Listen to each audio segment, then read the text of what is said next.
பிரியமான என் சகோதர சகோதரிகளே, இந்த சிலுவை பாதை ஆரம்பிக்கிறதுக்கு முன்னாடி ஒரு சில விஷயங்களை உங்களுக்கு தெளிவுபடுத்தணும்னு நினைக்கிறேன். பல நேரங்களில் நம்ம என்ன நினச்சிடுறோம், ஆண்டவர் இயேசு கிறிஸ்து சிலுவையை சுமக்கிறாரு, சிலுவை பாதை செய்யணும் அப்படின்னு அழுதுகிட்டே சொல்லணும்னு நினைக்கிறோம். ஆண்டவர் இயேசு பாடுபடுறாருன்னா ஐயோ ஐயோ ஐயோன்னு அடிச்சுக்கிட்டே சிலுவை பாதை செய்யணும்னு நினைக்கிறோம். ஆனால் ஒரு விஷயத்தை புரிஞ்சுக்கொள்ளுங்க, திருச்சபை என்றைக்குமே நீங்கள் அழுதுகிட்டே புலம்பிக்கிட்டே அவருடைய பாடுகளை தியானிக்கணும்னு சொல்லலை. விவிலியம் சொல்லுகிறது, அவருடைய காயங்களால் நாம் சுகமடைந்திருக்கிறோம், அவருடைய பாடுகளாலும் மரணத்தினாலும் நாம் ரட்சிப்பை அடைந்திருக்கிறோம். ஆகவே தான் அவர் இறந்த நாளை துக்க வெள்ளி என்று சொல்லாமல் பெரிய வெள்ளி என்றும் குட் ஃப்ரைடே என்றும் சொல்கிறோம். Price the Lord, praise the Lord. ஆக இந்த சிலுவை பாதையை நாம் செய்கிற இந்த வேலையில் கூட நீங்கள் அழுகுறதுக்காகவோ புலம்புறதுக்காகவோ இந்த சிலுவை பாதையை நடத்தலை. ஒரு விஷயத்தை நீங்கள் புரிஞ்சுக்கணும், நீங்கள் அழுகுறதுக்காகவோ புலம்புறதுக்காகவோ மார்த்தட்டி கதறதுக்காகவோ இந்த சிலுவை பாதையை நடத்தலை. இந்த சிலுவை பாதை ஒரே ஒரு காரணத்துக்காக தான் நினைவுபடுத்துகிறோம். ஆண்டவர் இயேசு கிறிஸ்து நமக்காகப்பட்ட பாடுகளை தியானிக்கவும், அந்த பாடுகளின் நிமித்தமாய் அவர் நமக்கு பெற்று தந்திருக்கிற அருளின் வாழ்வில் நாம் நிலைத்து நிற்கணும். சரியா? அப்போ இந்த சிலுவை பாதையில் ஆண்டவர் நமக்கு ஒவ்வொரு ஸ்தலத்திலையும் ஒரு புண்ணியத்தை குறித்து அவர் வெளிப்படுத்துகிறார். ஒவ்வொரு ஸ்தலத்திலையும் ஒரு புண்ணியத்தை குறித்து ஆண்டவர் வெளிப்படுத்துகிறார். உங்கள் வாழ்க்கையில் அந்த புண்ணியம் இருக்குது அப்படின்னு சொன்னால் ஆண்டவருக்கு நன்றி செலுத்துங்க. அந்த புண்ணியம் இல்லை, ஏதாவது சரி செய்யணும் அப்படின்னா எங்கே சரி செய்யணுமோ அதை சரி செஞ்சுக்கங்க. சரியா? நல்லா புரிஞ்சுக்கணும், அழுது புலம்புறதுனால பிரயோஜனம் இல்லை, மன மாற்றம் வரணும். சரிதானா? இந்த மனசில் கொண்டவர்களாய் நம்ம அனைவரும் எழுந்து நிற்போம். திருச்சபை நமக்கு கற்றுத்தருகிறது. இந்த சிலுவை பாதையை செய்யும் பொழுது நமக்கு திருச்சபை பரிபூர்ண பலனை தருகிறது. ஆண்டவரே, பரிபூர்ண பலனை எனக்கு தாங்க அப்படின்னு சொல்லி கண்களை மூடி ஆண்டவர்கிட்ட ஜெபிங்க. இந்த சிலுவை பாதையினுடைய நிறைவான பலன்களை நானும் என் குடும்பத்தாரும் பெற்றுக்கொள்ள வேண்டும். ஆண்டவரே, நாங்கள் செய்கிற இந்த பக்தி முயற்சி வெறுமன வெளி அடையாளமாக இராமல் எனக்கு ஆன்ம சுத்தியை தருகிற, என் ஆத்மத்தை பரிசுத்தப்படுத்துகிற பக்தி முயற்சியாக இருக்க வேண்டும் என்று மன்றாடுவோம். மன்றாடுவோமாக. என்றும் வாழும் இல்லாமல் இறைவா, உம்முடைய ஒரே திருமகனை சிலுவையை சுமந்து எங்களுக்கு முன்மாதிரியாக நடக்க வைக்க திருவுளமானீரே. அவர் சிலுவையை சுமந்து எங்களுக்கு வாழ்வின் பாதையை காட்டியதற்காக உமக்கு நன்றி கூறுகிறோம். அவரோடு அந்த பாதையில் நடந்து நாங்களும் நிலை வாழ்வை அடைய அருள் புரிவீராக. எங்கள் ஆண்டவராகிய அதே கிறிஸ்து வழியாக உம்மை மன்றாடுகிறோம்.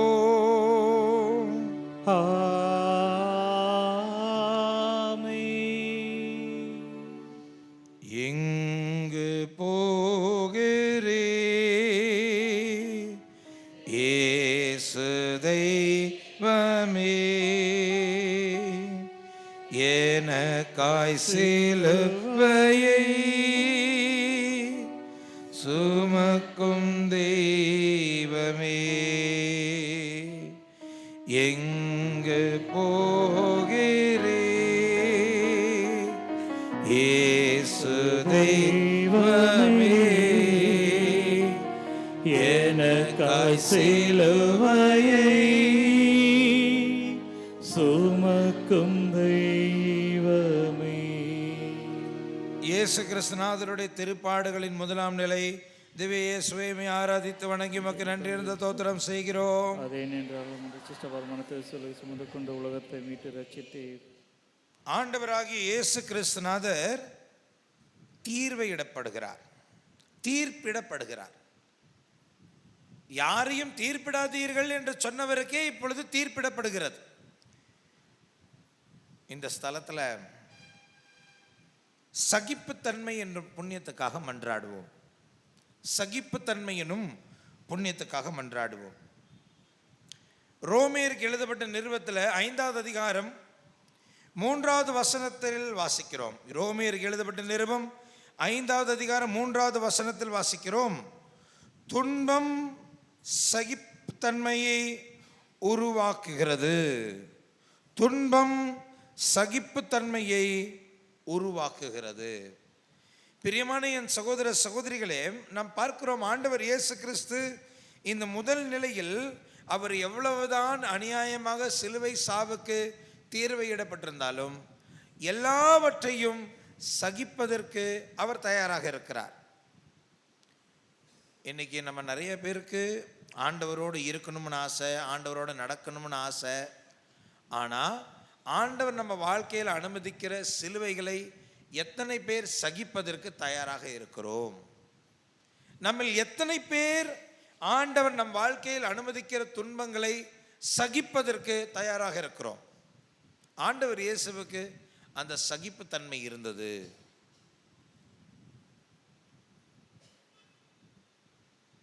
பிரியமான என் சகோதர சகோதரிகளே, இந்த சகிப்புத்தன்மைக்கு எதிராக இருக்கிறது நம்முடைய தன்னலம். தன்னை பற்றி மட்டுமே யோசிக்கிறவர்கள், தன்னுடைய இன்பங்களை மட்டுமே யோசிக்கிறவர்கள் ஒருபோதும் தங்கள் வாழ்க்கையில் துன்பங்களை சகிக்க முடியாது. அதனால்தான் இன்றைக்கி நம்ம வீட்டில் சின்ன சின்ன பிரச்சனைகள் நடக்கும் பொழுது உடனே அதை சகிக்க முடியாமல் எரிச்சல் அடைகிறோம், கோபப்படுகிறோம். இந்த சகிப்புத்தன்மை இல்லாததுனால எத்தனையோ குழப்பங்கள், எத்தனையோ மனத்தாங்கல்கள், மனஸ்தாபங்கள் நம்மளுடைய குடும்பத்தில் இருக்கிறதை நம்மால் பார்க்க முடிகிறது. இந்த முதல் தளத்தில் ஆண்டவரே, இந்த சகிப்புத்தன்மையை எனக்கு கொடையாக தந்தருளும் என்று ஆண்டவரிடம் மன்றாடுவோம். நீர் சிலுவை சாவை சகித்து கொண்டது போல என்னுடைய வாழ்க்கையில் அனுமதிக்கிற துன்பங்களையும் சிலுவைகளையும் நானும் சகித்து கொள்ள எனக்கு சக்தி தாருங்க ஆண்டவரேன்னு கேட்டுக்கொள்வோம்.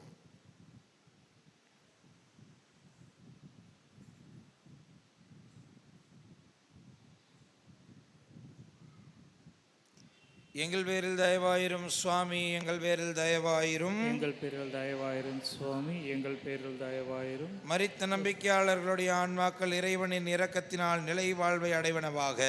ஆமென். பார சிலுவையோ எம் பாவ சிலுவையோ நீ சுமந்தது எம் பாவ சிலுவையோ உம்முள்ளம் உடைந்ததோ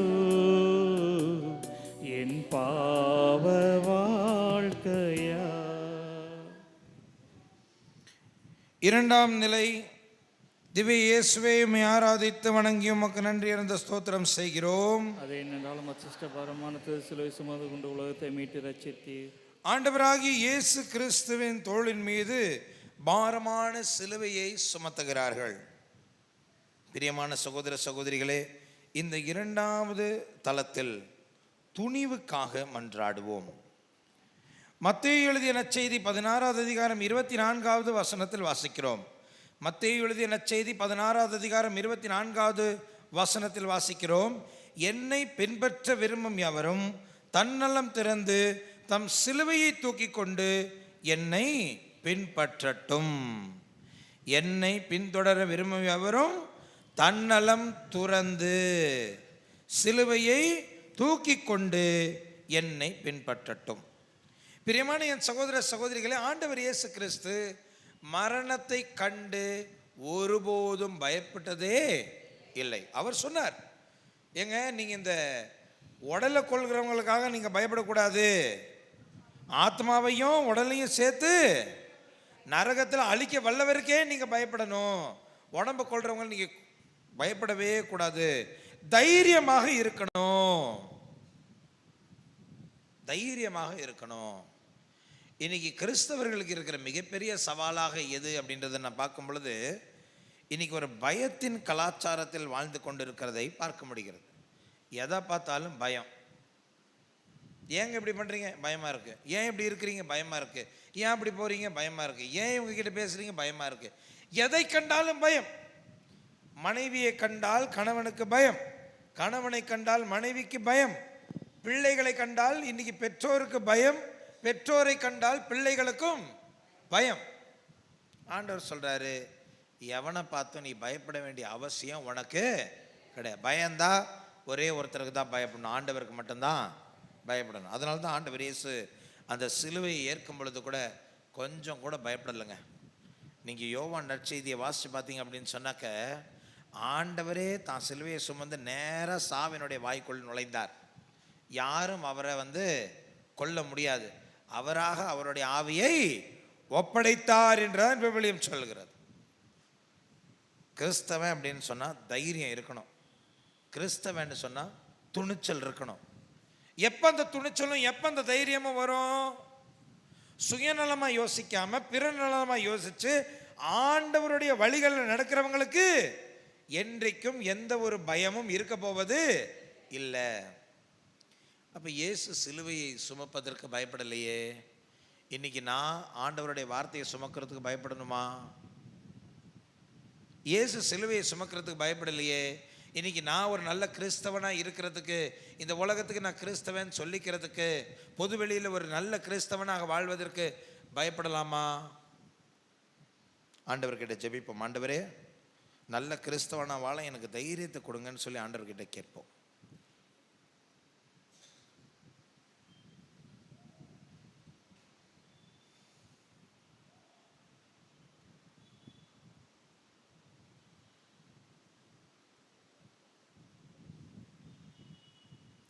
எங்கள் பேரில் தயவாயிரும் சுவாமி, எங்கள் பேரில் தயவாயிரும். எங்கள் பேரில் தயவாயிரும் சுவாமி, எங்கள் பேரில் தயவாயிரும். மரித்த நம்பிக்கையாளருடைய ஆன்மாக்கள் இறைவனின் இரக்கத்தினால் நிலை வாழ்வை அடைவனவாக. ஆமென். உலகின் பாவமோ சிலுவை வடிவிலே நீ தோளில் சுமக்கவே தளர்ந்து வீழ்ந்தீரே. என் பாவ சுமையினா உன் உள்ளம் உடைந்தது. சேர்ந்து பாடுவோமா? எங்கு போகிறே இயேசு தெய்வமே, எனக்காய் சிலுவையை சுமக்கும் தெய்வமே. இயேசு கிறிஸ்துநாதருடைய திருப்பாடுகளின் 3ஆம் நிலை திவ்ய இயேசுவை ஆராதித்து வணங்கி உமக்கு நன்றி என்ற தோத்திரம் செய்கிறோம். அதே என்றாலும் மச்சிஷ்ட பாரமானது சிலுவை சுமந்து கொண்டு உலகத்தை மீட்டு ரட்சித்து. ஆண்டவராகிய இயேசு கிறிஸ்து முதல் முறை தரையில் விழுந்ததை இந்த 3வது தலத்தில் தியானிக்கிறோம். ஆண்டவர் இயேசு கிறிஸ்து நம் மீது அனுதாபம் கொண்டிருக்கிறார். நாமும் அனுதாபம் கொண்டவர்களாக வாழ இந்த தலத்தில் ஆண்டவரை மன்றாடுவோம். எபிரேயருக்கு எழுதப்பட்ட திருமுகத்தில் 4வது அதிகாரம் 15வது வசனத்தில் வாசிக்கிறோம். எபிரேயருக்கு எழுதப்பட்ட திருமுகத்தில் 4வது அதிகாரம் 15வது வசனத்தில் வாசிக்கிறோம். நம் தலைமை குரு நம்முடைய வலுவின்மையை கண்டு இரக்கம் காட்ட இயலாதவர் அல்ல. நம் தலைமை குரு நம்முடைய இயலாமையை கண்டு நமக்கு இரக்கம் காட்ட இயலாதவர் அல்ல, மாறாக எல்லா வகையிலும் நம்மை போல் சோதிக்கப்பட்டார், எனினும் பாவம் செய்யாதவர். அவர் எல்லா வகையிலும், மீண்டும் சொல்கிறேன், அவர் எல்லா வகையிலும் நம்மை போலவே சோதிக்கப்பட்டார், ஆயினும் அவர் பாவத்தில் மட்டும் விழவே விழவில்லை. பிரியமான என் சகோதர சகோதரிகளே, இந்த 3வது நிலையில் ஆண்டவர் இயேசு கிறிஸ்து முதல் முறை சிலுவையின் வாரத்தில் விழுகிறதை பார்க்கின்ற பொழுது நாம் புரிந்து கொள்ள வேண்டும். இன்றைக்கு நீங்களும் நானும் ஒரு சில நேரங்களில் தவறி விழுகின்ற பொழுது நம்முடைய சூழலை ஆண்டவர் இயேசு புரிந்து கொள்கிறார். நம்முடைய நிலைமையை நம் ஆண்டவர் புரிந்து கொள்கிறார். நம்ம எந்த நிலையில் இருக்கிறோம், எந்த நிலையில் விழுந்தோம், இதையெல்லாம் நம் ஆண்டவர் இயேசு கிறிஸ்து புரிந்து கொள்கிறார், அறிந்து கொள்கிறார். நாம் பட்ட சோதனைகளையும் அவர் சுமந்திருக்கிறார். அவர் எங்கோ இருக்கிற தெய்வம் அல்ல, அவர் நம்மோடு இருக்கிற தெய்வம். வானதூதர் மாதாவுக்கு என்ன வார்த்தை சொன்னாங்க தெரியுமா? அவருக்கு இம்மானுவேல் என பெயரிடுவீர்கள், ஏனெனில் அவர் நம்மோடு இருக்கிறார். இம்மானுவேல் என்றால் கடவுள். அப்ப நம்ம பாவம் செய்யும் பொழுதும் புரிஞ்சுக்கணும், ஆண்டவர் நம்ம கூட தான் இருக்கிறார். நம்ம சோதிக்கப்படும் பொழுதும் நம்ம தெரிஞ்சுக்கணும், ஆண்டவர் நம்மளோட தான் இருக்கிறார். தரையில் விழுந்த இயேசு நம்ம எப்போ விழுவோம் அப்படின்றது அவருக்கு நல்லாவே தெரியும். அப்போ பிரச்சனை எங்கே வருது? விழுற நேரத்தில் நம்ம அவருடைய உதவியை கேட்காத போது தான் பிரச்சனை வருது. உங்களுக்கு தெரியும், பேதுரு கடல் மீது நடந்து கொண்டு இருக்கிற நேரத்தில் கூட திடீர்னு உலகத்தை பார்த்தோன்னே மூழ்க ஆரம்பிக்கும் போது ஆண்டவரே என்று அழைக்கிறார். ஆண்டவர் என்ன பண்ணுறாரு? அவர் மீண்டும் கடலிலிருந்து உயர்த்தி அதே கடல் மீது நடக்க வைத்தார். அதுதாங்க பியூட்டி. முதல்ல ஆண்டவர் தான் கடலில் நடந்துவான்னு சொல்வார். பேதுரு கடலில் நடந்து வருவார். சுற்றி பார்க்கும்போது கடலை பார்த்து பயந்து, அலைகளை பார்த்து பயந்து மூழ்க ஆரம்பிப்பார். ஆண்டவரே என்ற கரத்தை உயர்த்தணும்னு ஆண்டவர் மேலே தூக்கி விடுவார். பைபிளில் வாசிக்கிறோம், அவர்கள் மீண்டும் கடல் மீது நடந்து வந்து படகில் ஏறினார்கள். ஒரு சில சமயங்களில் விழுகிறது ஓகே, ஆனால் விழும் பொழுது ஆண்டவரேன்னு கூப்பிட்டுட்டா நம்மளுடைய விழுந்த இடத்தில் ஆண்டவர் நம்மை உயர்த்த வல்லவராக இருக்கிறார். தரையில் விழுந்த இயேசு இன்னைக்கு நான் எந்த சூழலில் எவ்வளவு தாழ்ந்து விழுந்திருந்தாலும் என்னை உயர்த்த வல்லவராக இருக்கிறார். நீங்க எந்த இடத்துல விழுந்து போயிருக்கிறீங்கன்னு எனக்கு தெரியாது, அவருக்கு தெரியும். அவர்கிட்ட ஒப்பு கொடுத்து ஜெபிங்களேன். ஆண்டவரே, நீங்க விழுந்தோன்னு அப்படியே இருந்துடலையே, ஏன்ச்சிங்களே ஆண்டவரே, என்னையும் உயர்த்துங்க ஆண்டவரேன்னு கேளுங்க. எந்த இடத்துல ஆண்டவர் உங்களை உயர்த்தணுமோ அந்த இடத்துல ஆண்டவரே என்னை உயர்த்துங்கன்னு கேளுங்க, அவர் உங்களை உயர்த்துவார்.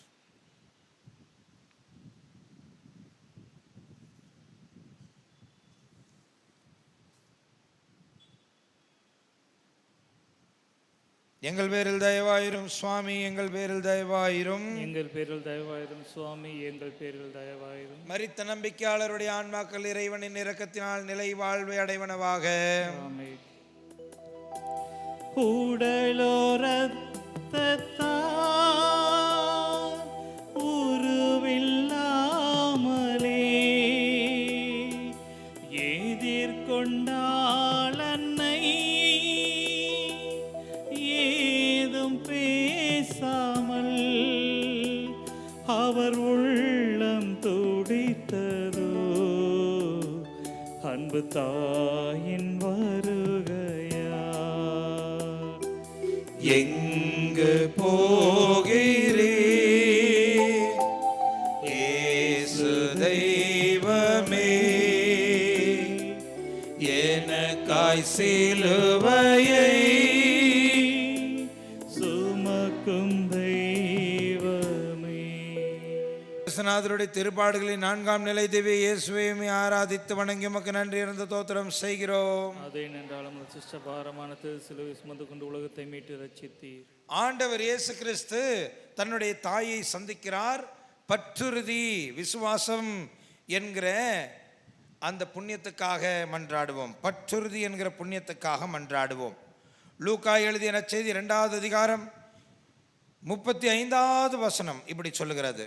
லூக்கா எழுதிய நற்செய்தி 2வது அதிகாரம் 35வது வசனம், உன்னுடைய இதயத்தையும் ஒரு வாள் ஊடுருவி பாயும், உன்னுடைய உள்ளத்தையும் ஒரு வாள் ஊடுருவி பாயும். இது சிமியான் தேவமாதாவுக்கு கொடுத்த ஒரு தீர்க்க தரிசனம்.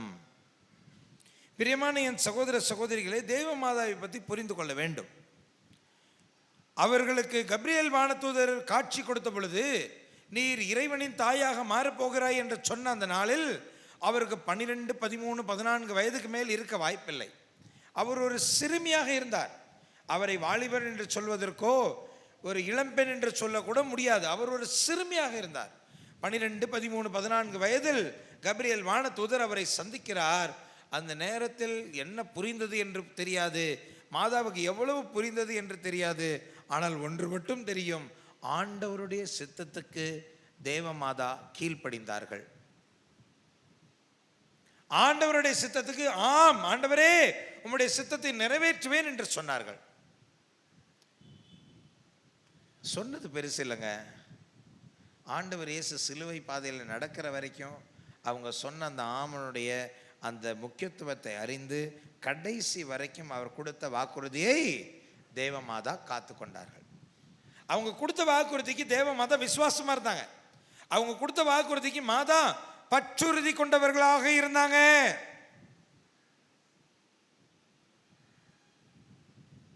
நம்மளும் பல வாக்குறுதிகளை கொடுக்குறோம். நம்மளும் தினசரி வாழ்க்கையில் நிறைய விஷயங்களை சொல்கிறோம். ஆமாங்க செய்கிறேன் பண்ணிடுவேன் அப்படின்லாம் பேசுகிறோம். உண்மையிலே சொன்ன வார்த்தைக்கு பற்றுறுதி கொண்டவர்களாக, சொன்ன வார்த்தைக்கு விசுவாசம் உள்ளவர்களாக நீங்களும் நானும் இருக்கிறோமா என்று யோசித்து பார்ப்போம்.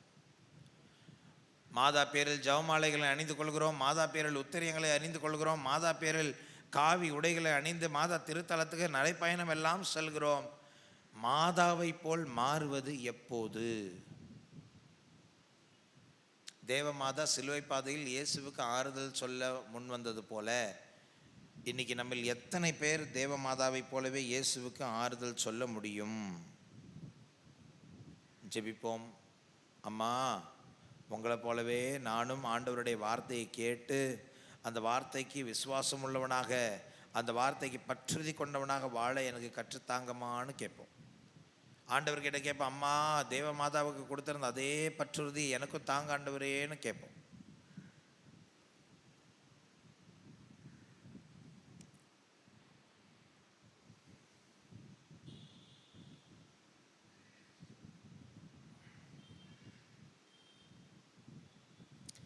எங்கள் பேரில் தயவாயிரும் சுவாமி, எங்கள் பேரில் தயவாயிரும். எங்கள் பேரில் தயவாயிரும் சுவாமி, எங்கள் பேரில் தயவாயிரும். மரித்த நம்பிக்கையாளருடைய ஆன்மாக்கள் இறைவனின் இரக்கத்தினால் நிலை வாழ்வை அடைவனவாக.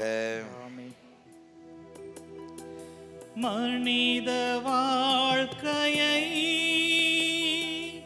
உயர்த்தும் சிலுவையை மறுக்க முடியாமல் சீமோன் வருந்தி சுமந்தாரே.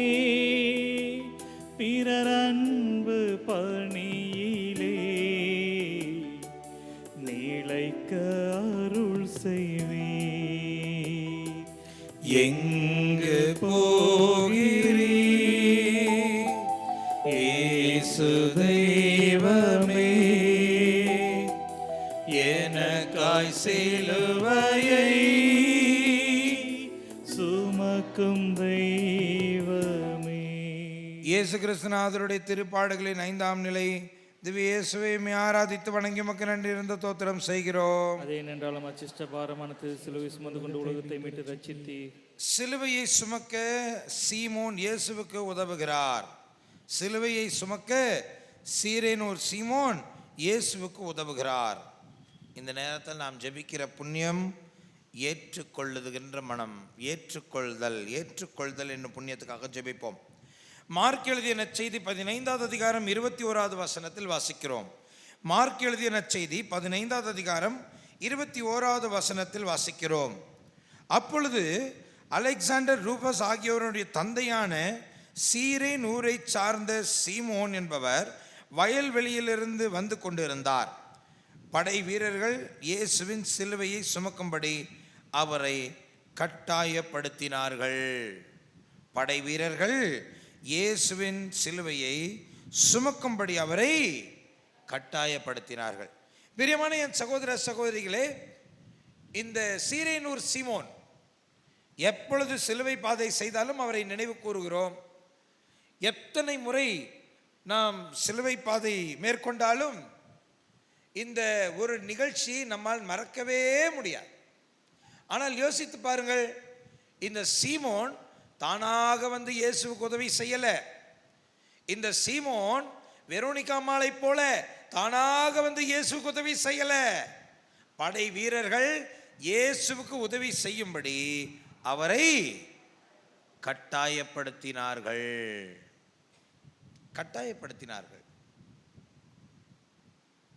ஆனா பாருங்க, நீங்க என்ன கட்டாயப்படுத்துறதுன்னு அவன் வந்து தவிர்க்கல. அவன் என்ன பண்றான், இதை ஒரு வாய்ப்பாக ஏற்றுக்கொண்டு ஆண்டவர் இயேசு கிறிஸ்துக்கு உதவுகிறார். இது எனக்கு கட்டாயப்படுத்தப்பட்ட சிலுவை தான், ஆனாலும் என்னால் முடிந்த நன்மையை நான் செய்வேன் என்று சொல்லி அவன் இயேசுவுக்கு உதவுகிறான். என்ன நடந்தது பாருங்க, என்ன நடக்குது.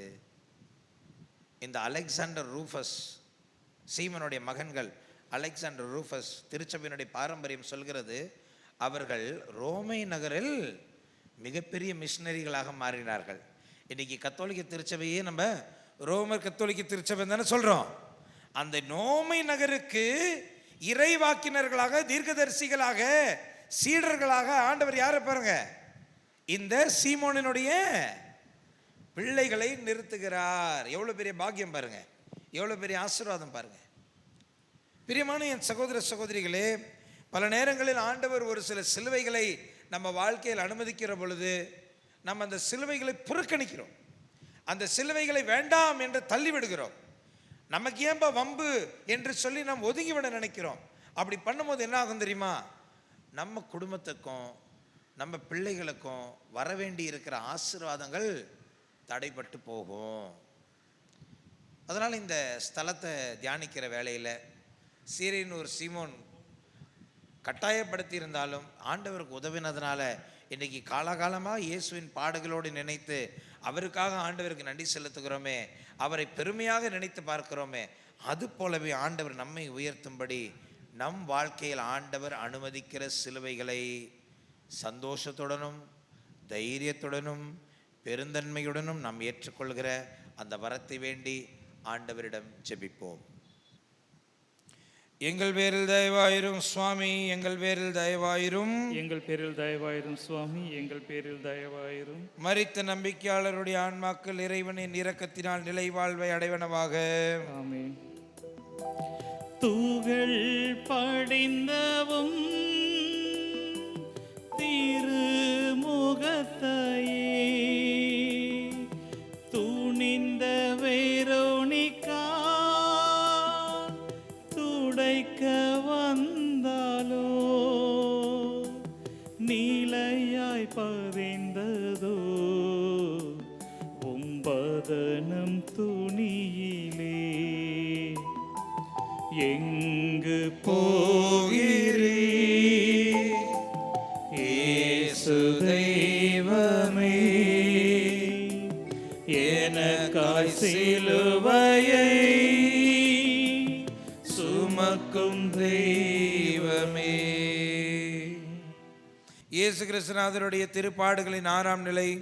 திவ்ய இயேசுவை ஆராதித்து வணங்கி உமக்கு நன்றி இருந்த தோத்திரம் செய்கிறோம். அதே நன்றல்ல சிஷ்ட பரமான திருசுலை சுமந்து கொண்டு உலகத்தை மீட்டு ரட்சித்தி பரிவு எனும் புண்ணியத்துக்காக ஜெபிப்போம். பிரியமான சகோதர சகோதரிகளே, இந்த 6வது தலத்தில் வெரோனிகாம்மாள் இயேசுவின் முகத்தை துடைக்க தன்னுடைய துணியை கொடுத்ததை நாம் தியானிக்கிறோம். சீடர்கள் எல்லாம் ஓடிவிட்டார்கள். ஆனால் இந்த பெண்ணுக்கு மட்டும் ஒரு தனி தைரியம், ஒரு தனி துணிச்சல். இயேசுவுக்கு எப்படியாவது உதவி செய்ய வேண்டும், ஏதாவது நான் பரிவு காட்ட வேண்டும் என்று தைரியமாக முன்வந்து இயேசுவுக்கு இவள் உதவுகிறார். எபேசியருக்கு எழுதப்பட்ட திருமுகத்தில் 4வது அதிகாரம் 32வது வசனத்தில் வாசிக்கிறோம். எபேசியருக்கு எழுதப்பட்ட நிருபம் 4வது அதிகாரம் 32வது வசனத்தில் வாசிக்கிறோம். ஒருவருக்கொருவர் நன்மை செய்து பரிவு காட்டுங்கள். ஒருவருக்கொருவர் நன்மை செய்து பரிவு காட்டுங்கள். இதுதான் கடவுள் உங்களை கிறிஸ்து வழியாக மன்னித்தது போல் நீங்களும் ஒருவரை ஒருவர் மன்னியுங்கள். ஆக மற்றவங்களுக்கு உதவி செய்யணும், பரிவு காட்டணும், இரக்கம் காட்டணும் அப்படின்றது ஆண்டவருடைய சித்தம். இன்னைக்கு நம்ம கோயிலுக்கு வரோம், நிறைய ஏழைகளை பார்க்குறோம், நிறைய பேர் கஷ்டப்படுறதை பார்க்குறோம். உண்மையிலே யோசிச்சு பார்ப்போமே, நம்ம சகோதரர்கள் படுகிற கஷ்டங்கள் வேதனைகள்லாம் நமக்கு கண்ணுக்கு தெரியுதா?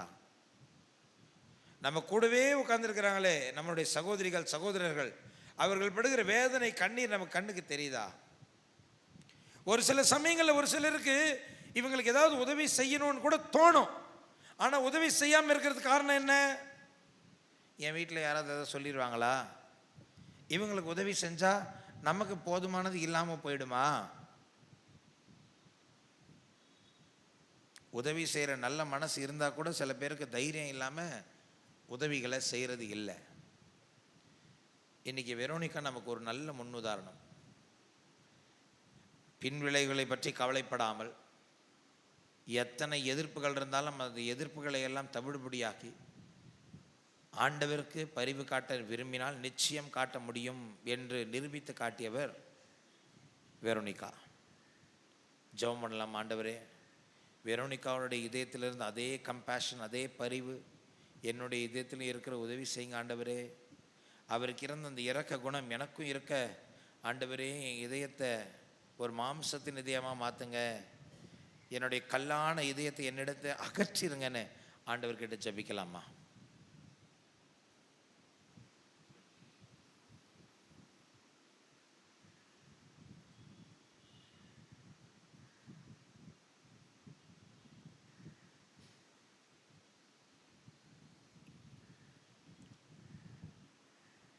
எங்கள் பேரில் தயவாயிரும் சுவாமி, எங்கள் பேரில் தயவாயிரும். எங்கள் பேரில் தயவாயிரும் சுவாமி, எங்கள் பேரில் தயவாயிரும். மரித்த நம்பிக்கையாளருடைய ஆன்மாக்கள் இறைவனின் இரக்கத்தினால் நிலை வாழ்வை அடைவனவாக.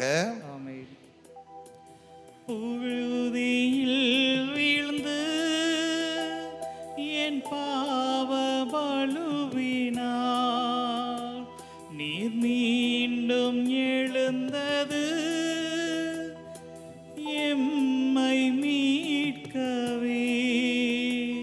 உன்னுள்ளம் உடைந்ததோ என் பாவ வாழ்க்கையால்.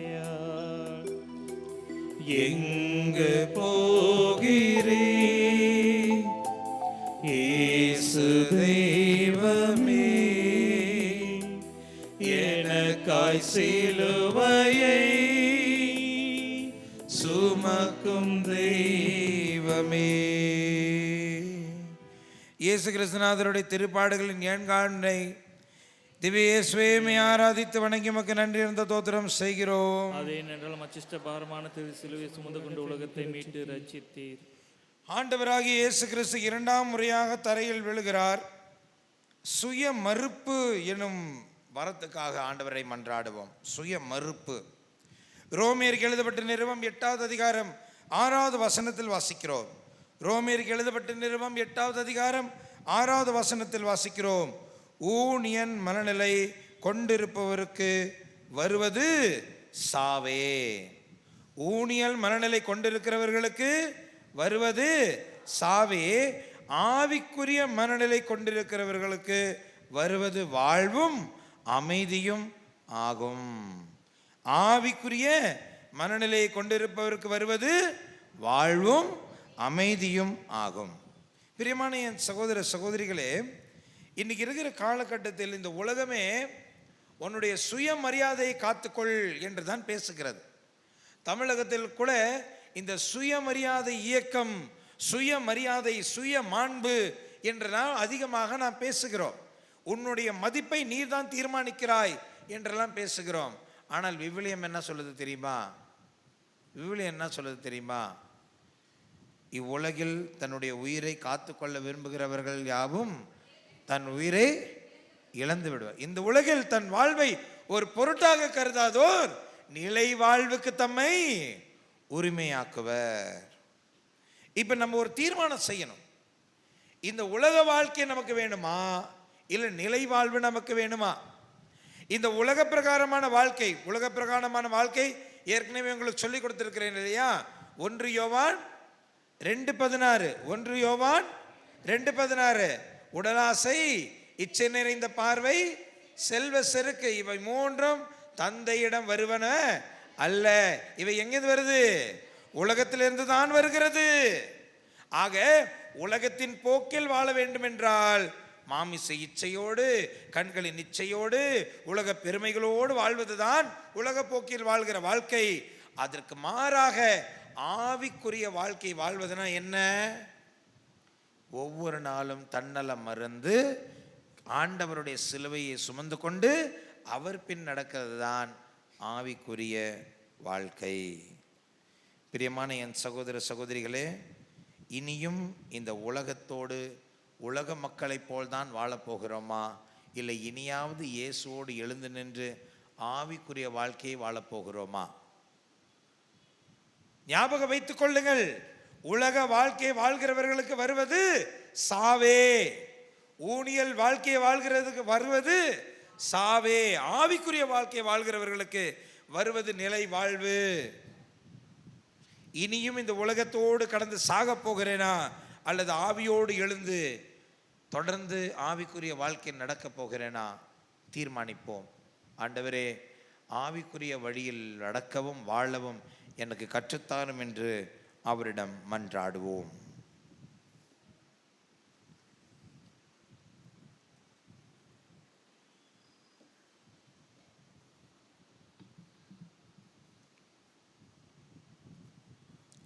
எங்கள் பேரில் தயவாயிரும் சுவாமி, எங்கள் பேரில் தயவாயிரும். எங்கள் பேரில் தயவாயிரும் சுவாமி, எங்கள் பேரில் தயவாயிரும். மரித்த நம்பிக்கையாளருடைய ஆன்மாக்கள் இறைவனின் இரக்கத்தினால் நிலை வாழ்வை அடைவனவாக.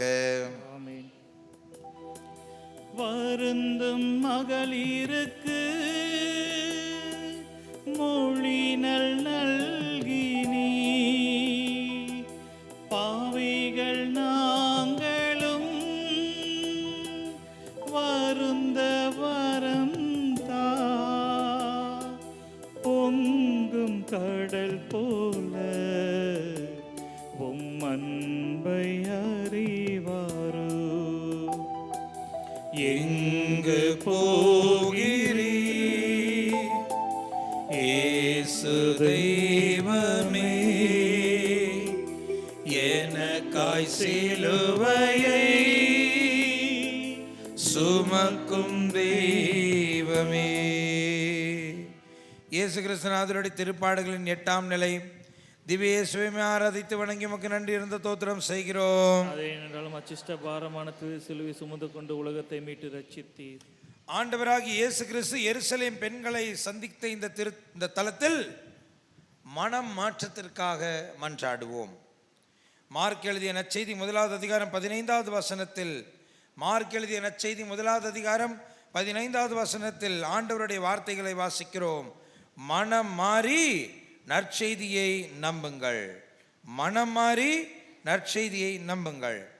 இதைத்தான் இந்த தவக்காலம் நமக்கு நினைவூட்டுகிறது. ஆண்டவர் எருசலேம் பெண்களை பார்த்து சொல்கிறார், நீ என்ன என்னை பார்த்து பரிதாபப்படுவது, நீ என்ன என்னை பார்த்து அழுவது, உனக்கு அழுவதற்கு உன் பிள்ளைகள் உண்டே. அழுவணும்னா அழு, நீ செய்த பாவங்களுக்காக அழு. அழுவணும்னா அழு, உன்னுடைய பிள்ளைகள் செய்த துரோகங்களுக்காக அழு. அவர்களுடைய வாழ்க்கை, அவர்களுக்கு நடக்க போகிற அந்த துயரங்களை நினைத்து வேண்டுமானாலும் அழு. மனஸ்தாபப்பட்டு அழு, உன் பாவங்களுக்காக அழு. என்மேல் பரிதாபப்பட்டு நீ அழ வேண்டிய அவசியம் இல்லை. உன் பரிதாபம் எனக்கு தேவை இல்லை. ஆண்டவரை பார்த்து பரிதாபப்படுறதுக்கான நேரம் இந்த தவக்காலம் அல்ல. இயேசுனுடைய பாடுகளை பார்த்து நம்மளுடைய மனதில் கொஞ்சமாவது ஈரம் இருந்தால் நிச்சயம் மனம் மாறாமல் நம்மால் இருக்கவே முடியாது. சகோதர சகோதரிகளே, இனியும் எத்தனையோ இடங்களில் நாம் மாற வேண்டி இருக்கிறது, எத்தனையோ காரியங்களில் நாம் மாற வேண்டி இருக்கிறது, எத்தனையோ விஷயங்களில் நம் பிள்ளைகள், நம் குடும்பத்தார் மாற வேண்டி இருக்கிறது. இந்த தளத்தில் ஒப்பு கொடுத்து ஜெபிங்களேன். ஆண்டவரே, மனமாற்றத்தை தாங்க ஆண்டவரேன்னு கேளுங்களேன். நிச்சயம் அவர் மனமாற்றத்தின் அந்த ஆவியை நம் மீது பொழிந்தருள்வார். ஜெபிப்போம்.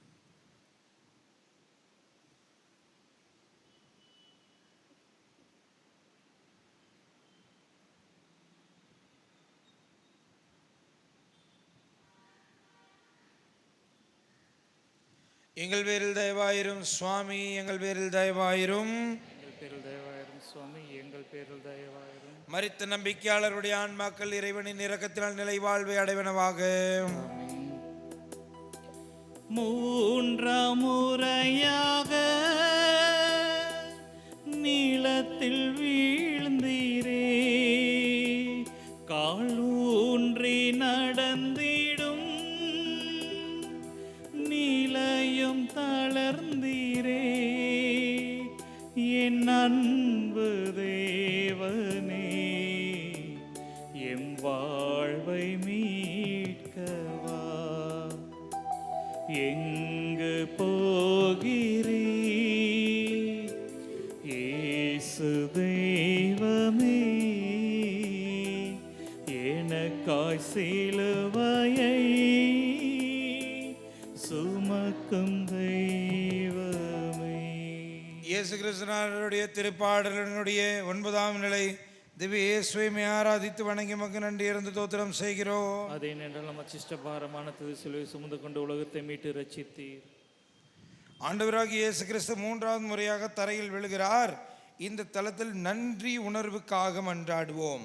நன்றி உணவுக்காக மன்றாடுவோம். 1 தெசலோனிக்கர் 5வது அதிகாரம் 18வது வசனத்தில் வாசிக்கிறோம்.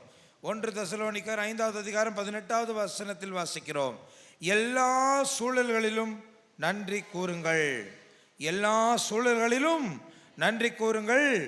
உங்களுக்காக கிறிஸ்து இயேசு வழியாக கடவுள் வெளிப்படுத்திய திருவுளம் இதுவே. பிரியமான என் சகோதர சகோதரிகளே, ஆண்டவர் சொல்ற எல்லா நேரத்தையும் நன்றி செலுத்துங்க. கீழே விழுந்துட்டீங்களா, நன்றி செலுத்துங்க. ஒரு பாவத்தில் விழுந்துட்டீங்களா, ஆண்டவர் உங்களுக்கு அந்த உணர்த்துதலை கொடுத்துட்டாரா, அதுக்காகவும் நன்றி செலுத்துங்க. உங்கள் வாழ்க்கையில் நடந்த தோரங்களை அகோரங்களை பார்த்து என்ன பண்ணுங்க, நன்றி செலுத்துங்க. என்ன நடந்தாலும் நன்றி செலுத்த கற்றுக்கொள்ளுங்கள். ஏன் நன்றி செலுத்த கற்றுக்கொள்ளணும்?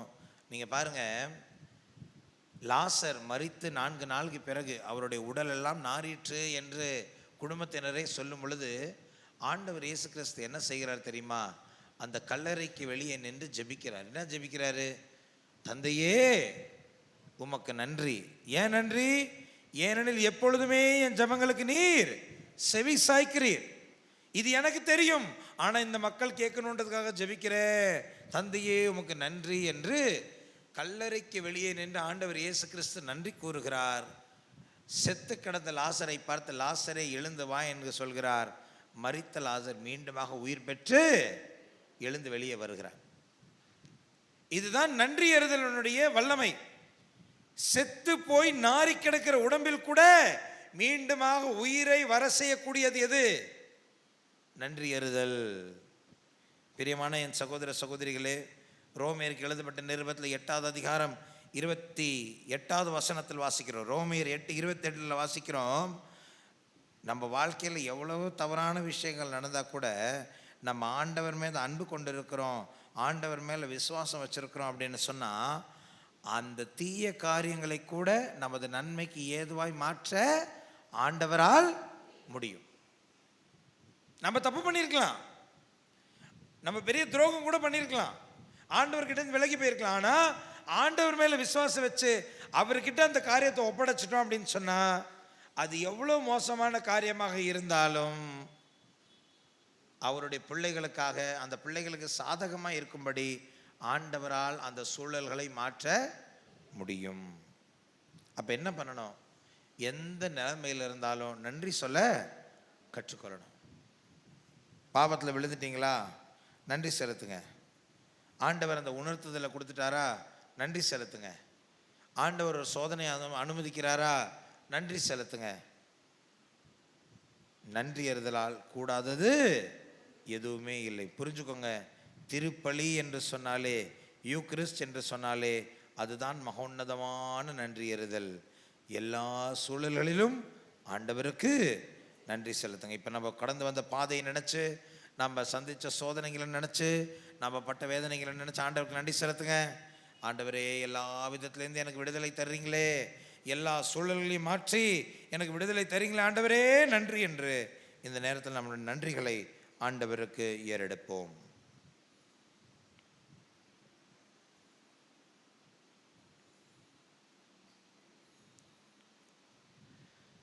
எங்கள் பேரில் தயவாயிரும் சுவாமி, எங்கள் பேரில் தயவாயிரும். எங்கள் பேரில் தயவாயிரும் சுவாமி, எங்கள் பேரில் தயவாயிரும். மரித்த நம்பிக்கையாளருடைய ஆன்மாக்கள் இறைவனின் இரக்கத்தினால் நிலை வாழ்வை அடைவனவாக. ஆமென். உடைகள் களைந்திட உம்மை கொடுத்தீரே, மடை தீரக்கும் வெள்ளம் போல் புதிரம் சொரிந்தீரே, யாம் தூய்மையில் வாழ எமக்கு அருள் தாரும். எங்கு போகின்றோம்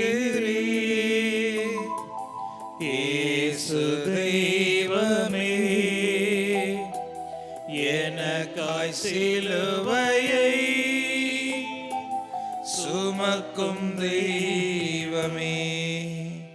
இயேசு கிறிஸ்துநாதருடைய திருப்பாடுகளின் 10ஆம் நிலை. தேவி இயேசுவை ஆராதித்து வணங்கி உமக்கு நன்றி இருந்த தோத்திரம் செய்கிறோம். ஆண்டவர் இயேசு கிறிஸ்துவை நிர்வாணப்படுத்துகிறார்கள். இந்த தலத்தில் தாழ்ச்சி எனும் வரத்துக்காக மன்றாடுவோம். பிலிப்பியருக்கு எழுதப்பட்ட திருமுகத்தில் 2வது அதிகாரம் 8வது வசனத்தில் வாசிக்கிறோம். பிலிப்பியருக்கு எழுதப்பட்ட திருமுகம் 2வது அதிகாரம் 8வது வசனத்தில் வாசிக்கிறோம். சாவை ஏற்கும் அளவுக்கும், அதுவும் சிலுவை சாவை ஏற்கும் அளவுக்கும் கீழ்ப்படிந்து தம்மையே தாழ்த்தி கொண்டார். இயேசு கீழ்ப்படிந்து தம்மையே தாழ்த்தி கொண்டார். பிரியமான சகோதர சகோதரிகளே, பைபிள் சொல்கிறது கடவுளுடைய திருவுளத்தை நிறைவேற்ற இயேசு கிறிஸ்து தன்னை தாழ்த்தி கொண்டார். இவங்க நினைக்கிறாங்க இவரை அசிங்கப்படுத்தி அவமானப்படுத்தி இவரை இகழ்ச்சிக்கு உருவாக்கி நம்ம தான் இவரை தாழ்த்துறோம் அப்படின்னு இவங்க நினச்சிக்கிறாங்க. ஆனால் உண்மை என்னன்னா, கிறிஸ்து அவரையே தாழ்த்தி கொண்டார். எபிரேயருக்கு எழுதப்பட்ட திருமுகத்தில் 5வது அதிகாரம் 8வது வசனத்தில் வாசிக்கிறோம். எபிரேயர் 5:8 வாசிக்கிறோம். அவர் இறைமகனாயிருந்தும் துன்பங்களின் வழியே கீழ்ப்படிதலை கற்றுக்கொண்டார். பிரியமான என் சகோதர சகோதரிகளே, கீழ்ப்படுகிறதுக்கு தாழ்ச்சி ரொம்ப ரொம்ப ரொம்ப ரொம்ப ரொம்ப முக்கியம். ஒருவருக்கு தாழ்ச்சி இல்லை அப்படின்னு சொன்னால் அவங்களால கீழ்ப்படியவே முடியாது. அதனால தான் பைபிள் சொல்லுது, இயேசு கிறிஸ்துவை துன்பங்களின் வழியே தான் தாழ்ச்சியை கற்றுக்கொண்டார், கீழ்ப்படிதை கற்றுக்கொண்டார். இன்னைக்கு நமக்கு கீழ்ப்படுகிறது கொஞ்சம் கஷ்டமாக இருக்குது. பிள்ளைகளுக்கு, பெற்றோருக்கு கீழ்ப்படிய கஷ்டமாக இருக்குது. மனைவியர்களுக்கு, கணவனுக்கு கீழ்ப்படிய கஷ்டமாக இருக்குது. வேலை செய்கிற இடத்துல முதலாளிக்கு கீழ்ப்படியது கஷ்டம். கீழ்ப்படிதல்னு சொன்னாலே நான் ஏன் உனக்கு கீழ்ப்படியணும், எனக்கு எல்லாம் தெரியும் அப்படின்ற ஒரு போக்கு தான் நம்மிடம் இருக்கிறது. இதெல்லாம் எதை குறிக்கிறது? நமக்கு தாழ்ச்சி சுத்தமாக இல்லை என்பதை காட்டுகிறது. இன்றைக்கி ஆண்டவர் இயேசுவை பாருங்கள், நிர்வாணப்படுத்தப்பட்டு 4 பேருக்கு முன்னாடி அசிங்கப்படுத்தப்பட்டு மற்றவங்க அவரை தாழ்த்த அவர் தன்னைத்தானே தாழ்த்தி கொள்கிறார். சீடர்கள் எவ்வளோ அவரை அவமானப்படுத்தினாலும் அதை பற்றி அவர் கவலைப்படாமல் தன்னைத்தானே தாழ்த்தி கொள்கிறார். இயேசு தன்னை தாழ்த்திக்கிட்டாரு. அவரை மாதிரி இருக்கணும்னா நம்மளும் நம்மளை தாழ்த்தி தானே ஆகணும். ஒரு கன்னத்தில் அறிந்தால் மறு கன்னத்தை காட்டு என்று இயேசு சொன்னார். ஒருத்தர் உன் மேலுடைய எடுத்துக்க விரும்பினால் உன் அங்கேயும் சேர்த்து எடுத்துக்கொள்ளட்டும் என்று ஆண்டவர் இயேசு கிறிஸ்து கற்றுக் கொடுத்தார். அவரை போல மாற தாழ்ச்சி எனும் வரத்தை வேண்டி இந்த நேரத்தில் மன்றாடுவோம்.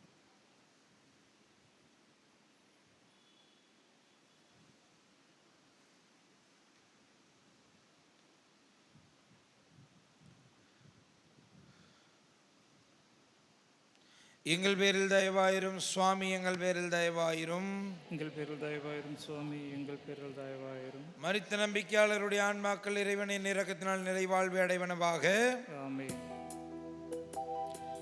3 ஆணிகள் உம்மை துளைக்கவே, மீளா துயரினில் நீர் நொந்து வருந்தினீ, உதிரம் வடிந்ததால் உம்மையீந்தீரே. எங்கு போகிறே இயேசு தெய்வமே, எனக்காய் சிலுவையை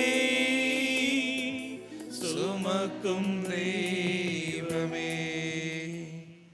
11வது நிலை. திவ்ய இயேசுவை ஆராதித்து வணங்கி உமக்கு நன்றி இருந்த தோத்திரம் செய்கிறோம்.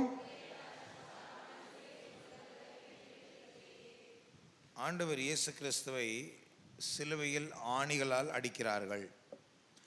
இந்த நிலையில் பொறுமை எனும் வரத்தை வேண்டி மன்றாடுவோம். 1 கொரிந்தியர் 13வது அதிகாரம் 4வது வசனத்தில் வாசிக்கிறோம். 1 கொரிந்தியர் 13வது அதிகாரம் 4வது வசனத்தில் வாசிக்கிறோம். அன்பு பொறுமை உள்ளது, நன்மை செய்யும். அன்பு பொறுமை உள்ளது, நன்மை செய்யும். உண்மையிலே ஒருத்தருக்கு அன்பு இருந்தது அப்படின்னு சொன்னால் அவங்க பொறுமையாக தான் இருப்பாங்க. இன்றைக்கி நம்ம சாதாரணமாக சொல்லிடுறோம், என் கணவன் மேலே எனக்கு அன்பு இருக்குது, என் பிள்ளைகள் மேலே அன்பு இருக்குது, என் மனைவி மேலே எனக்கு அன்பு இருக்குது, உண்மையில் நமக்கு அன்பு இருக்குதா? அன்புக்கு பதிலாக பொறுமைன்ற வார்த்தையை பொருத்தி பாருங்க. இன்றைக்கி என் கணவன் கிட்ட நான் பொறுமையாக இருக்கிறேன், இனி என் மனைவி கிட்ட நான் பொறுமையாக இருக்கிறேன், என் பிள்ளைங்க கிட்ட பொறுமையாக இருக்கிறேன், வயசான எங்கள் அம்மா அப்பா கிட்ட பொறுமையாக இருக்கிறேன்னு நம்ம எத்தனை பேர் சொல்ல முடியும்? ஆனால் பாருங்க, ஆண்டவர் இயேசு சிலுவையில் ஆணிகளால் அடிக்கும் பொழுது கூட பொறுமையாக தான் இருக்கிறார். பொறுமையாக இருந்தது கூட பாருங்கள் எந்த லெவல் பொறுமையாக இருக்கிறாருன்னா, அவங்க என்ன பண்ணாங்கன்னு அவங்களுக்கு தெரியாமலாம் செய்யலை. ஆனாலும் ஆண்டவர் என்ன ஜெபிக்கிறாரு? தந்தை இவர்களை மன்னியும், ஏனெனில் இவர்கள் செய்வது என்னதென்று. அன்பு இருக்கிற இடத்துல என்ன இருக்கும்? பொறுமை இருக்கும். இயேசு என் கூட இருக்கிறாருன்னு சொல்கிறோம், என் மேலே ஆண்டவருக்கு என் மேலே அன்பு இருக்குன்னு சொல்கிறோம், எனக்கு ஆண்டவர்கிட்ட அன்பு இருக்குன்னு சொல்கிறோம். பொறுமையாக இருக்கிறோமா? ஆண்டவரே உங்களை போலவே எனக்கும் பொறுமையாக இருக்க கற்றுக் கொடுங்கன்னு கேளுங்க.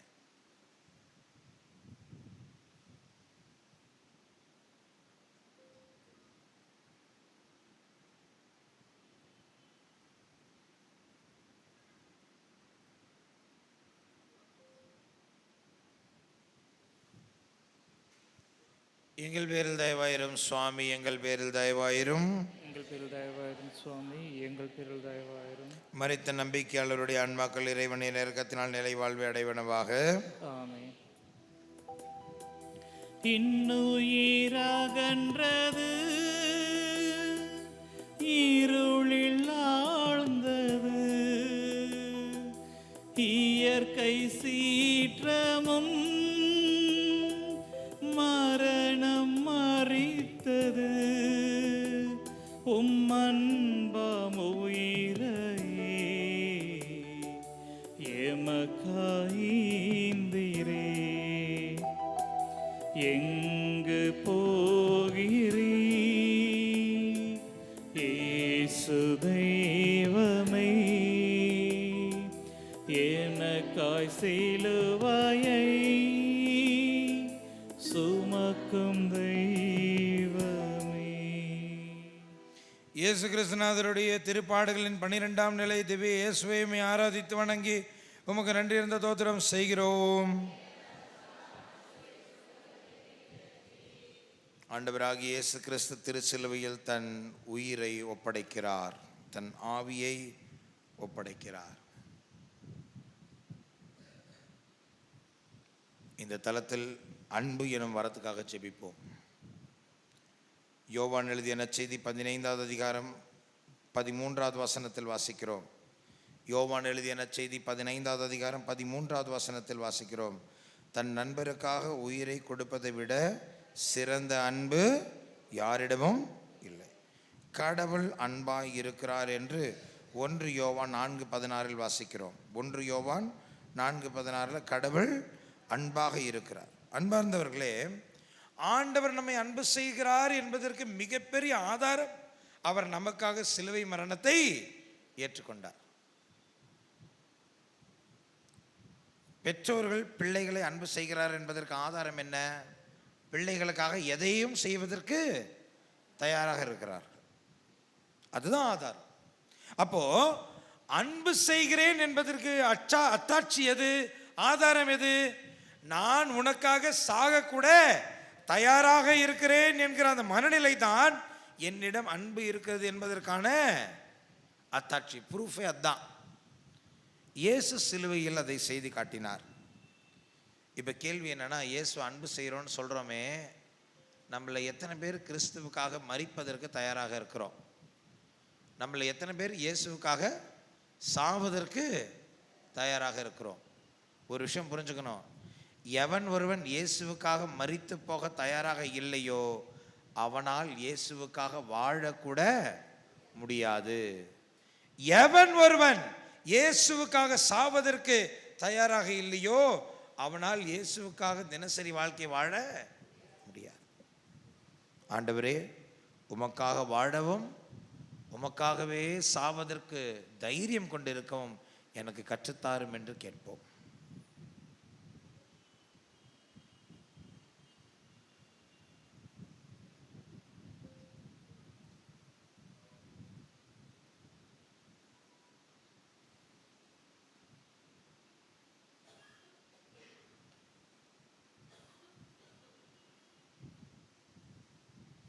எங்கள் பேரில் தயவாயிரும் சுவாமி, எங்கள் பேரில் தயவாயிரும். எங்கள் பேரில் தயவாயிரும் சுவாமி, எங்கள் பேரில் தயவாயிரும். மரித்த நம்பிக்கையாளருடைய ஆன்மாக்கள் இறைவனின் இரக்கத்தினால் நிலைவாழ்வு அடைவனவாக. ஆமென். தூயருற்று துடிக்க உள்ளம் நைந்திட உயிரற்ற உடலை அன்னை சுமந்திட ஆரா துயரினார் உம்மன்னை வருந்தினார். எங்கு போகிறீர் இயேசு தெய்வமே, எனக்காய் சிலுவையை சுமக்கும் தெய்வமே. இயேசு கிறிஸ்துநாதருடைய திருப்பாடுகளின் 13ஆம் நிலை. திவ்ய இயேசுவை ஆராதித்து வணங்கி மக்கள் நன்றி இருந்த தோத்திரம் செய்கிறோம். விடாமுயற்சிக்காகவும் மன உறுதிக்காகவும் ஆண்டவரை மன்றாடுவோம். அன்பார்ந்த சகோதர சகோதரிகளை, இந்த 13ஆம் நிலையில் தேவதாயினுடைய மடியில் இயேசுவின் மரித்த உடலை கிடத்துகிறதை நாம் தியானிக்கிறோம். யோவான் எழுதிய நற்செய்தி 2வது அதிகாரம் 1வது வசனத்தில் வாசிக்கிறோம், இயேசுவின் தாயும் அங்கு இருந்தார். ஆண்டவர் இயேசு கிறிஸ்து சிலுவையில் தொங்கிக் கொண்டு இருக்கும் பொழுது பார்க்கிறோம், சிலுவையின் அருகில் இயேசுவின் தாயும் இருந்தார். ஆண்டவர் இயேசு கிறிஸ்து ஊழியம் செய்து கொண்டு நகர் நகராக சுற்றி திரிகிற வேளையில் பார்க்கிறோம், ஆண்டவர் கப்பர்நாகூமில் வாழ்ந்த பொழுது தேவமாதா அவரோடு இருந்தார். அன்னைக்கு கப்ரியேல் வானதூதருக்கு ஆம் ஓகே என்று சொன்ன அந்த ஒரு வார்த்தை மட்டும் இல்லை, ஆண்டவர் இயேசு கிறிஸ்து சிலுவையில் தொங்கி மரித்து அடக்கம் செய்யப்பட்டு மீண்டுமாக உயிர்த்தெழுந்த பிறகு அந்த பெந்தகோஸ்து பெருவிழாவில் பரிசுத்தாவி இறங்குற வேளையிலும் கூட தேவமாதா அங்கே தான் இருந்தார். இயேசு எடுக்கிற இடத்துல நல்லா புரிஞ்சுக்கணும், இயேசு இருக்கிற இடத்துல மாதாவும் இருந்தாங்க. ஏன்னா அவங்க எல்லா நேரங்களிலும் அவர்கள் கொடுத்த வாக்குறுதிக்கு விடாமுயற்சியோடு பற்றுறுதி கொண்டிருக்கணும்னு ஆசைப்பட்டாங்க. கடைசி வரைக்கும் விடாமுயற்சி, பர்சிவரன்ஸ், மன உறுதி, பர்சிவரன்ஸ் மாதாவுக்கு இருந்தது. இன்னைக்கு நிறைய பேர் கிறிஸ்தவர்கள் இந்த மாதிரி தியானங்களுக்கு வரும் பொழுது நான் இதை செய்வேன் அதை செய்வேன் முடிவு எடுத்துகிட்டு போகிறாங்க. 2 நாள் தாங்குது, 3வது நாள் என்ன ஆகிடுறாங்க, சோர்வடைஞ்சிடுறாங்க. பிரியமான சகோதர சகோதரிகளே, மாதாவை தன் தாயாக கொண்டிருக்கிறவர்கள், மாதாவின் பிள்ளையாக வாழ வேண்டும் என்று நினைக்கிறவர்கள், தேவமாதா எப்படி விடாமுயற்சியுடன் இறுதி வரையில் பொறுமை காத்து கொண்டார்களோ, எப்படி அவருடைய பரிசுத்தத்தை காத்து கொண்டார்களோ, எப்படி இயேசுவோடவே இணைந்து நின்றார்களோ, அதுபோல இறுதி வரையில் நீங்களும் நானும் நிலைத்து நிற்க வேண்டும். யாக்கோபு 1வது அதிகாரம் 12வது வசனத்தில் வாசிக்கிறோம், சோதனைகளை மன உறுதியுடனும் விடாமுயற்சியுடனும் தாங்குவோர் பேறு பெற்றோர். சோதனைகளை மன உறுதியுடனும் விடாமுயற்சியுடனும் தாங்குவோர். ஆண்டவர் இயேசு கிறிஸ்து 40 நாள் தாங்கினார். சில சமயங்களில் நம்ம 4 நிமிஷம் கூட தாங்கிறது இல்லை. ஜெபம் பண்ணலாமே, ஆண்டவரே விடாமுயற்சியோட பற்றுறுதியோட எல்லா விதமான சோதனைகளிலிருந்தும் நாம் மன உறுதியோடு நிற்கவும் விடாமுயற்சியுடனும் போராடவும் எனக்கு கற்றுத்தாங்க ஆண்டவரே, ஆற்றல் தாருங்க ஆண்டவரேன்னு கேட்போம்.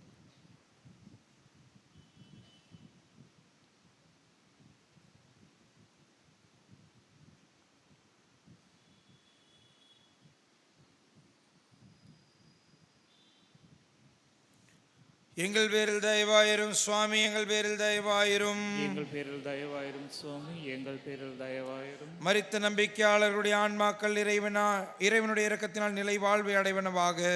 ஆமென். ஒடுங்கிய உடலோ துணியால் போதிந்திட, நீரடங்கிய கல்லறை உமக்கு சொந்தமல்ல. எம் பாவ செயல்களை அடக்க வரம் தாரும். எங்கு போகிறீர் இயேசு தெய்வமே, எனக்காய் சிலுவையை சுமக்கும் தெய்வமே. இயேசு கிறிஸ்துநாதருடைய திருப்பாடுகளின் 14ஆம் நிலை. திவ்ய இயேசுவை ஆராதித்து வணங்கி உமக்கு நன்றி இருந்த தோத்திரம் செய்கிறோம். அதே நேரம் மச்சிஷ்ட பாரமான திருசிலுவை சுமந்து கொண்டு உலகத்தை மீட்டு ரட்சித்தீர். ஆண்டவராகிய இயேசு கிறிஸ்துனுடைய திரு உடலை கல்லறையில் அடக்கம் செய்கிறார்கள்.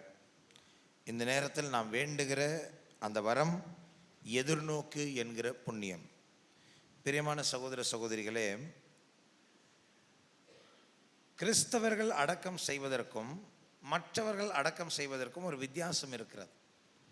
கிறிஸ்தவர்கள் அடக்கம் செய்யும் பொழுதும் மற்றவர்கள் ஒரு உடலை மரித்தவரை அடக்கம் செய்யும் போதும் ஒரு வித்தியாசம் இருக்குது. என்ன வித்தியாசம்? அவர்களெல்லாம் அடக்கம் செய்தால் அத்தோடு முடிஞ்சிருச்சுன்னு அர்த்தம். எப்படி? அவங்க அடக்கம் பண்ணா எல்லாம் அதோட முடிஞ்சிருச்சுன்னு அர்த்தம்.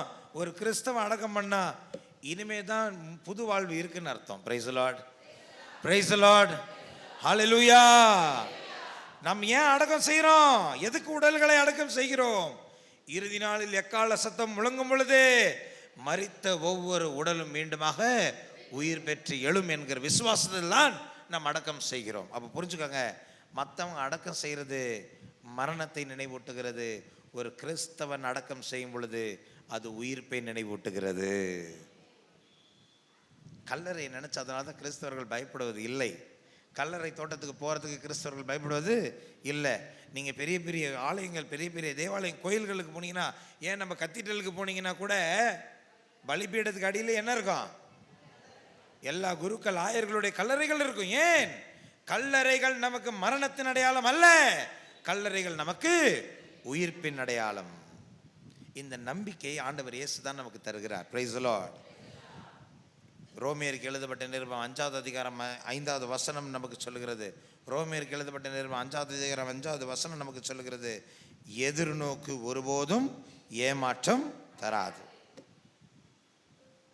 அவர் மீது நீங்கள் எதிர்நோக்கு கொண்டிருந்தால் அவர் ஒருபோதும் உங்களை கைவிடப் போவது இல்லை. நமது எதிர்நோக்கு நமக்கு ஏமாற்றம் தராது. இப்போ இந்த நேரத்தில் கூட ஆண்டவர் இயேசு கிறிஸ்து மரித்து கல்லறையில் அடக்கம் செய்யப்பட்டது போல நிறைய பேர் நிறைய விஷயங்களை, நிறைய காரியங்களை இழந்து போய் இங்கே வந்திருக்கலாம். நிறைய விஷயங்களை நீங்கள் வேதனையோடு இருக்கலாம். என் வாழ்க்கை இதோடு முடிஞ்சிருச்சுன்னு நீங்கள் நினச்சிருந்திருக்கலாம். ஏன் உங்கள் வாயால் நீங்கள் அறிக்கை கூட இட்டிருக்கலாம்.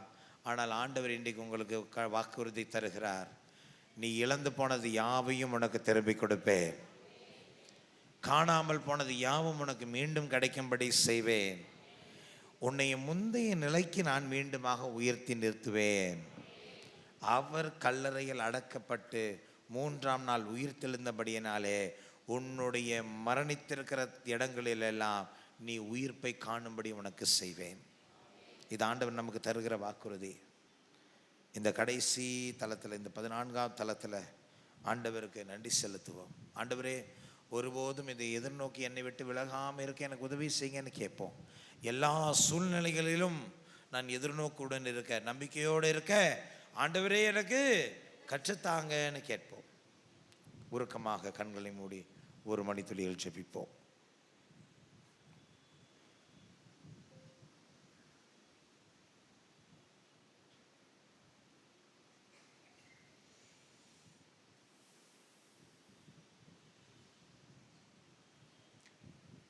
எங்கள் பேரில் தயவாயிரும் சுவாமி, எங்கள் பேரில் தயவாயிரும், எங்கள் பேரில் தயவாயிரும் சுவாமி, எங்கள் பேரில் தயவாயிரும். மரித்த நம்பிக்கையாளருடைய ஆன்மாக்கள் இறைவனின் இரக்கத்தினால் நிலை வாழ்வை அடைவனவாக.